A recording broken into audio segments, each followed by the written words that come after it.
A paz do Senhor, muito bom dia! Sejam bem-vindos, bem-vindas à nossa leitura bíblica diária deste dia 14 de setembro. Nós estamos avançando na nossa leitura e em breve teremos fechado a leitura de toda a Bíblia ao longo do ano. Isso é maravilhoso. Eu não sei se você já fez isso alguma vez. Se não fez, será a primeira. Se já fez, será mais uma vez. E que bom! E sejam todos bem-vindos aqui à nossa leitura bíblica com base na nossa Bíblia 365, que tem esse formato de leitura. Lemos o Antigo Testamento, lemos o Novo, partes separadas, porém misturadas no mesmo dia.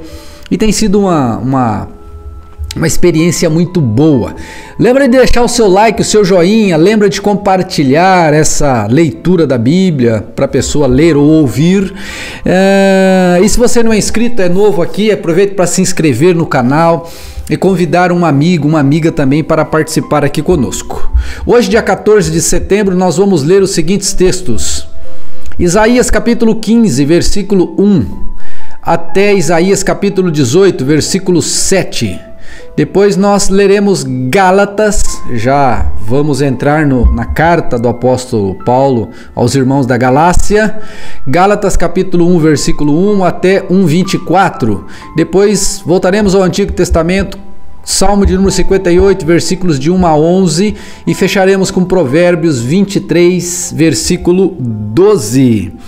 Que Deus abençoe a nossa leitura, que ela seja maravilhosa, que seja uma bênção. E vamos ler Isaías capítulo 15, versículo 1, que diz assim: Recebi esta mensagem acerca de Moabe. Em uma só noite, a cidade de Ar será arrasada, e a cidade de Kir será destruída. Seu povo irá ao templo em Dibom para lamentar, aos lugares de culto nos montes para chorar. Chorarão pelo destino de Nebo e de Medeba, rasparão a cabeça e cortarão a barba, vestirão panos de saco e vagarão pelas ruas. De todas as casas e praças públicas virão gemidos de lamento. Os habitantes de Esbom e Eleale clamarão, suas vozes serão ouvidas até em Jaás.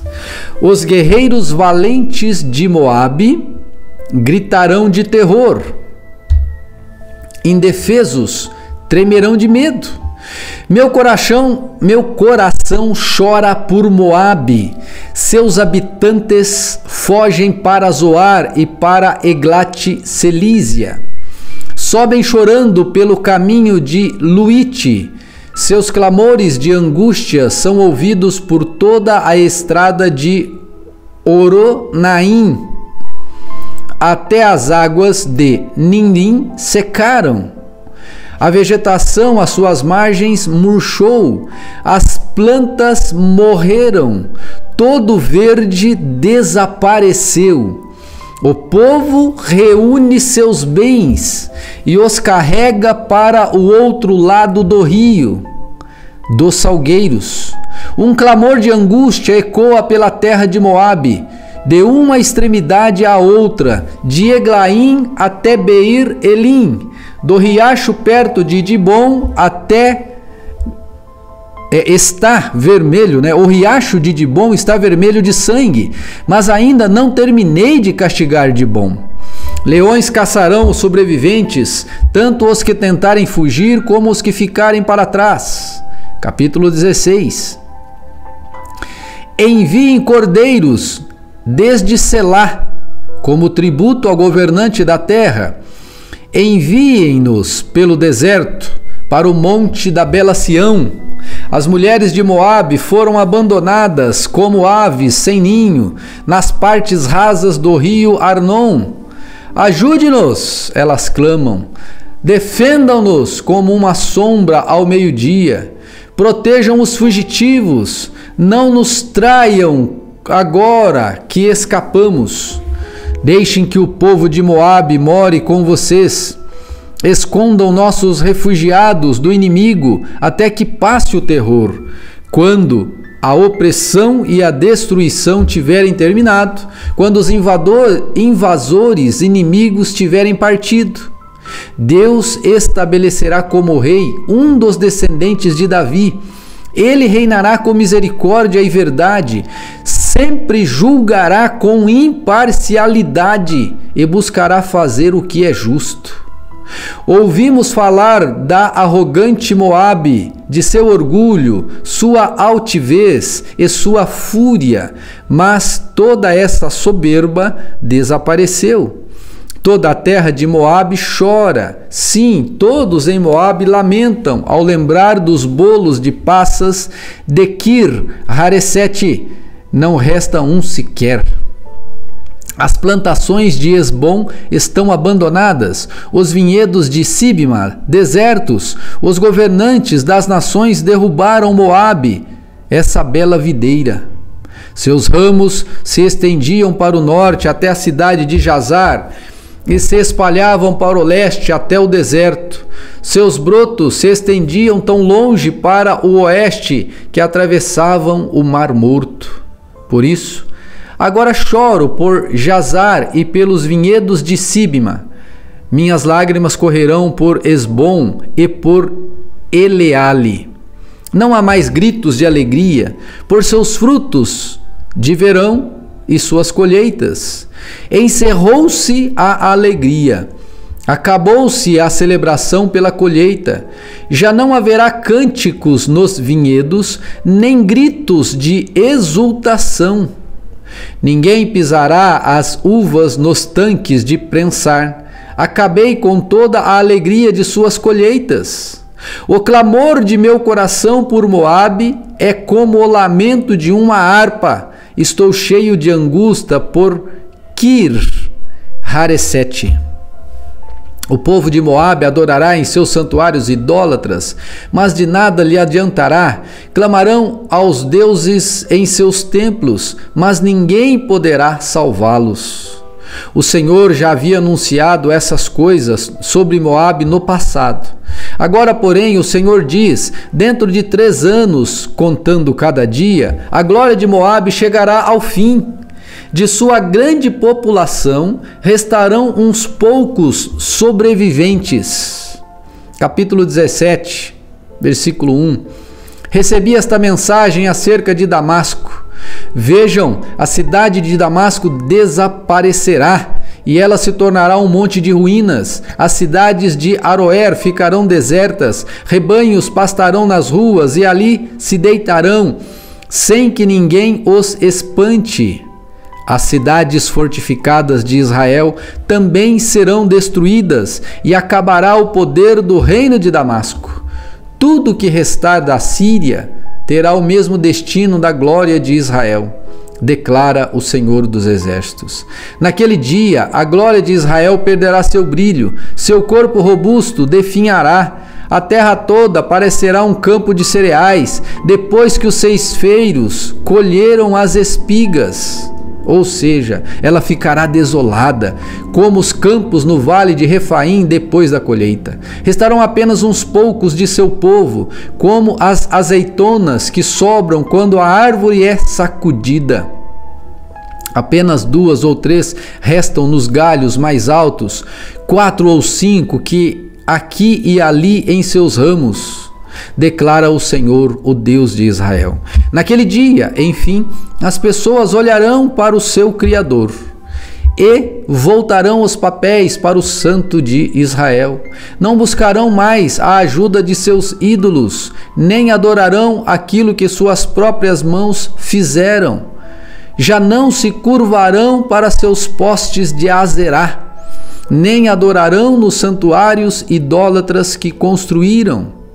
Suas maiores cidades ficarão como um bosque desabitado, como a terra que os heveus e os amorreus abandonaram. Quando os israelitas vieram para cá, tanto tempo atrás, tudo ficará desolado. Pois você se afastou do Deus que o salva. se esqueceu da rocha que o protege. Por isso, pode até plantar as melhores videiras e importar as mudas mais caras. Pode ser que elas brotem no dia em que as puser na terra. Pode ser que floresçam na manhã em que as plantar. Mas você jamais colherá delas uma uva sequer. Sua colheita será apenas tristeza e dor contínua. Ouça, as tropas de muitas nações rugem como ruge o mar. Escute o estrondo dos exércitos, que avançam como ondas estrondosas. Embora rujam como a arrebentação na praia, Deus os calará e eles fugirão como palha dispersada pelo vento, como folhas num redemoinho antes da tempestade. Ao cair da tarde, Israel espera, cheio de pavor, mas ao amanhecer, seus inimigos estão mortos. Esse é o castigo merecido dos que nos saqueiam, o fim apropriado para os que nos destroem. Capítulo 18. Que aflição espera você, Etiópia, terra de velas tremulantes, junto à nascente do Nilo, que envia embaixadores pelo rio em rápidas embarcações. Vão velozes mensageiros, levem a mensagem a um povo alto, de pele lisa, temido em toda parte por suas conquistas e destruição, cuja terra é dividida por rios. Todos vocês, povos do mundo, todos os habitantes da terra, olhem quando eu erguer sobre o monte minha bandeira de guerra. Ouçam quando eu soar a trombeta, pois o Senhor me disse: do lugar onde habito observarei quieto, como sobe o calor num dia de verão, como se forma o orvalho da manhã durante a colheita. Antes de começarem a atacar, enquanto seus planos amadurecem como uvas, o Senhor cortará seus brotos com a podadeira, removerá os ramos como se espalharam e os lançará fora. Seu exército, versículo 6, poderoso será deixado morto nos campos, para os abutres dos montes e para os animais selvagens. Abutres despedaçarão os cadáveres no verão, e animais selvagens roerão os ossos no inverno. Naquele tempo, o Senhor dos Exércitos receberá presentes dessa terra dividida por rios, desse povo alto de pele lisa, temido em toda parte por suas conquistas e destruição.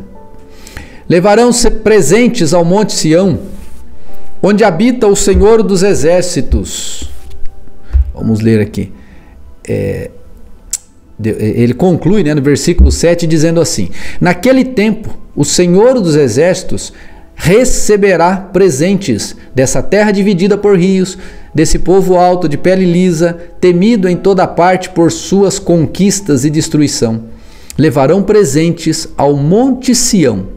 Está falando da cidade de Jerusalém, onde habita o Senhor dos Exércitos. Essa é uma profecia contra as nações na época aí, de Isaías, que foi se cumprindo uma após a outra. Agora, gente, nós vamos iniciar uma nova carta, que é a carta do apóstolo Paulo aos irmãos da Galácia. Essa carta também ela é muito especial. E preste muita atenção na leitura e deixe Deus ir falando ao seu coração.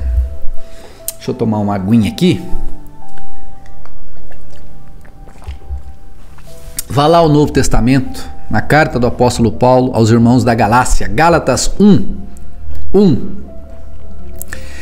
Eu, Paulo, apóstolo, nomeado não por um grupo de pessoas, nem por alguma autoridade humana, mas pelo próprio Jesus Cristo e por Deus o Pai, que ressuscitou Jesus dos mortos. Escrevo esta carta com todos os irmãos que estão comigo, às igrejas da Galácia. Que Deus, o Pai, E o nosso Senhor Jesus Cristo lhes dê em graça e paz. Jesus entregou sua vida por nossos pecados, a fim de nos resgatar deste mundo mau, conforme nosso Deus, nosso Pai, havia planejado. Toda a glória a Deus, para todos sempre. Amém. Admiro-me que vocês estejam se afastando tão depressa daquele que os chamou para si mesmo, por meio da graça de Cristo. Vocês estão seguindo um caminho diferente, que se faz passar pelas boas novas, mas que não são boas novas de maneira nenhuma. Estão sendo perturbados por aqueles que distorcem deliberadamente as boas novas de Cristo. Que seja amaldiçoado qualquer um, incluindo nós, ou mesmo anjo do céu, que anunciar boas novas diferentes das que nós lhes anunciamos. Repito o que disse antes: se alguém anunciar boas novas diferentes das que vocês receberam, que seja amaldiçoado. Acaso estou tentando conquistar a aprovação das pessoas? Ou será que procuro a aprovação de Deus? Se meu objetivo fosse agradar as pessoas, não seria servo de Cristo. Irmãos, quero que vocês entendam que a mensagem das boas novas por mim anunciada não provém do raciocínio humano. Não recebi de fonte humana e ninguém a ensinou a mim. Ao contrário, eu a recebi por revelação de Jesus Cristo. Vocês sabem como eu era quando seguia a religião judaica, como perseguia com violência, detalhe, com violência, a igreja de Deus. Não media esforços para destruí-la. Superava a muitos dos judeus de minha geração, sendo extremamente zeloso pelas tradições de meus antepassados. Contudo, ainda antes de eu nascer, Deus me escolheu e me chamou por sua graça. Foi do agrado dele revelar seu Filho a mim, para que eu o anunciasse aos gentios. Quando isso aconteceu, não consultei ser humano algum, tampouco subi a Jerusalém para pedir o conselho daqueles que eram apóstolos antes de mim. Em vez disso, eu fui à Arábia e depois voltei à cidade de Damasco. Então, passados 3 anos, fui a Jerusalém para conhecer Pedro, com quem permaneci 15 dias. O único outro apóstolo que vi naquela ocasião foi Tiago, irmão do Senhor. Afirmo diante de Deus que o que lhes escrevo não é mentira. Depois disso, fui às províncias da Síria e da Cilícia. As igrejas em Cristo que estão na Judéia ainda não me conheciam pessoalmente. Sabiam apenas o que as pessoas diziam. Aquele que nos perseguia agora anuncia a mesma fé que antes tentava destruir. Que coisa poderosa, né? E louvavam a Deus por minha causa. Maravilhoso. Então, antes ele era uma pessoa. Agora ele tem um encontro com Jesus e ele se torna outra completamente diferente. Aqueles a quem ele perseguia, agora ele está do mesmo lado destes. Ele não persegue mais, ele defende com a sua própria vida, a ponto de até estar disposto a morrer, como de fato morreu pela sua fé em Cristo Jesus. Só Deus para fazer isso com a gente. Vamos voltar agora ao Antigo Testamento, livro dos Salmos. Vamos lá, Salmo de número 58. Salmo 58. Já deixou o seu like, seu joinha aqui embaixo? Ainda não? Deixa o seu like, o seu joinha aí. Bota o dedo aí, rapaz. Bota o dedo aí, menina, moça, senhora, minha irmã. Salmo 58, versículo 1. Mais um salmo de Davi. Vocês, governantes, sabem o que significa justiça? Acaso julgam o povo com imparcialidade? De modo algum. Tramam injustiça em seu coração e espalham violência por toda a terra. Os perversos são pecadores desde o ventre materno, mentem e se corrompem desde o nascimento. São venenosos como serpentes, como cobras que se fazem de surdas, para não ouvir a música dos encantadores, ainda que eles toquem com habilidade. Quebra os dentes dos perversos, ó Deus! Despedaça a mandíbula desses leões, que desapareçam como água em terra sedenta, que se tornem inúteis as armas em suas mãos, que sejam como a lesma que se desmancha em lodo, como a criança que nasce morta e nunca verá o sol. Deus os eliminará, tanto os jovens como os velhos, mais depressa que um fogo de espinhos esquenta uma panela. O justo se alegrará quando vir a vingança contra a injustiça. No sangue do perverso lavará os pés. Então, por fim, dirá: de fato há recompensa para o justo. Com certeza, há um Deus que faz justiça na terra. Avança um pouquinho agora e vá a Provérbios, capítulo 23, versículo 12. Provérbios 23, 12. Dedique-se à instrução, ouça atentamente as palavras de conhecimento. Dedique-se à instrução, né? Aquilo que vem para instruir, e ouça atentamente as palavras de conhecimento. Essa é a mensagem do Senhor para nós nesse dia, e que Deus possa ter falado ao seu coração em nome de Jesus. E eu peço agora ao Espírito Santo de Deus que toque o seu coração com essa mensagem e que ela seja uma bênção para você, em nome de Jesus. Amém? Lembra de deixar o seu like, o seu joinha aqui embaixo e de compartilhar com alguém essa mensagem em nome de Jesus. Fique com Deus e até amanhã.